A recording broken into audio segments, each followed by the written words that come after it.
Hey, welcome back to the 5-Minute Strategist. This week, I've had two separate conversations around the same theme. Is it worth it? And this is the question that we, as CEOs running our business, have to ask ourselves constantly. Is this investment worth it? Will we get ROI? Is the effort that I'm going to put into hiring and training worth it? Is the time spent on this particular social media platform or that particular social media platform worth it? But this week, I noticed that the is it worth it theme was actually more around, is it worth it to you as the CEO? When we're pushing to grow our business, the first thing we sacrifice is ourselves, our self-care, our time, our mental health. We're pushing to meet this goal and then the next goal and then that launch goal and then that collaboration.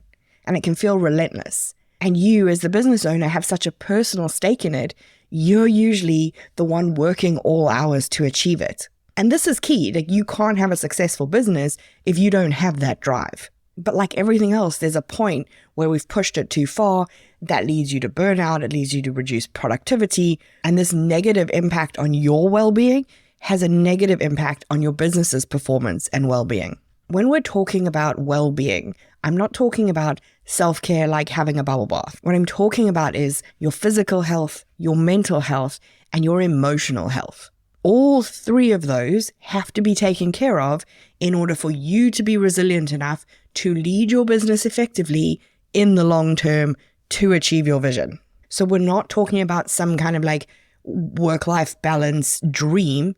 We're talking about how you are strategically making sure that you take care of yourself so that you can take care of your business. We are our business's most valuable asset. We are the linchpin around which our business operates.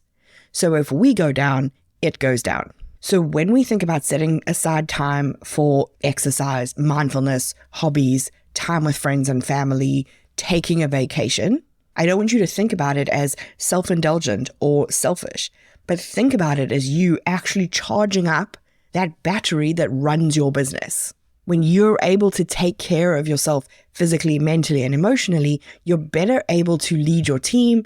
They see you prioritizing this, they prioritize it as well, and then they are better able to take care of your business. So if this isn't feeling great in your business right now, if you find yourself having these is it worth it conversations, I invite you to step back and look at your strategy for self-care. Are there places where you could be delegating more? Do you need to learn how to trust your team and take your hands off the wheel? Do you need to set better boundaries? And this could be for other people, but also for yourself. Is there a boundary between work and life for you? Do you need to look at how you work? Maybe you're not taking enough breaks during the day and that's not making you effective.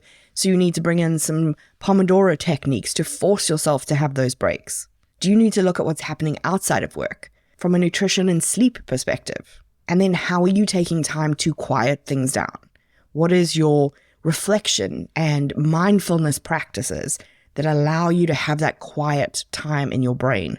The key here is to ask yourself the question, is the current pattern that you're operating in sustainable for the future? Is what you're doing right now promoting resilience or burnout? If you want something to monitor and keep track of so that you can see when you start to tip the scales a little too far in the business direction, you can look at your stress levels, you can consider how satisfied and engaged you are by your work, and you can look at just how happy you feel week after week. The key here is not to pay lip service to self-care and bubble baths and taking like a day off a week. The key here is to build a strategy that helps you to keep going as long as you need to in order to achieve your business goals. So how well are you juggling the demands of leading a thriving business with your personal well-being?